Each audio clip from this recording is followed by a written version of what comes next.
अम्मी ये शाम में सफिया खाला करने के लिए आई थी।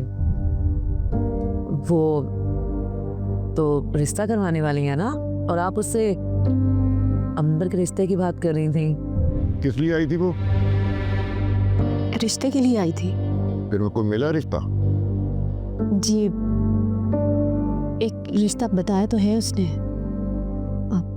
मैं खाना खा चुकी हूँ। हाँ हाँ, तुम्हें जाना चाहिए। वैसे भी लड़की के रिश्ते की बात हो रही हो तो उसे कोई ना कोई बहाना बना के तो चले ही जाना चाहिए ना। जाओ जाओ।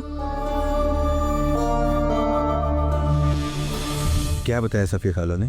यार तुम तो 2 मिनट चुप रहो। देखो, जो भी रिश्ता है ना, उन्हें बुलाओ और बात पक्की करो और रिश्ते का सोचो।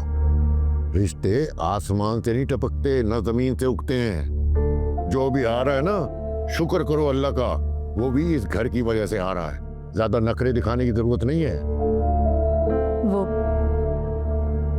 लड़के का घर यहाँ से कुछ दूर रोड के करीब ही है। बिल्कुल ठीक कह रही हैं आप। क्या जरूरत है इसकी? बेटी का मामला है, अगर कुछ तसल्ली कर ले तो क्या बुराई है।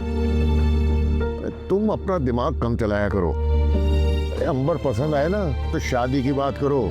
इस मोहल्ले में सब शरीफ लोग रहते हैं। जी, लेकिन छानबीन करवाने में क्या बुराई है? भाई, छानबीन कराओगे ना तो अच्छे बड़े बंदे में कोई ना कोई बुराई निकल आती है। 100% कोई ठीक नहीं होता। सही कह रहे हैं अबू, बिल्कुल। अरे सफिया से कहो जल्द से जल्द उन्हें घर बुलाए। जी ठीक है।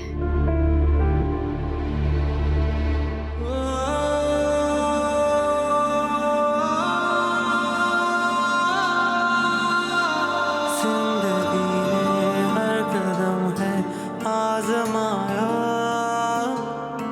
कोई रिश्ता भी हमें ना रास आया।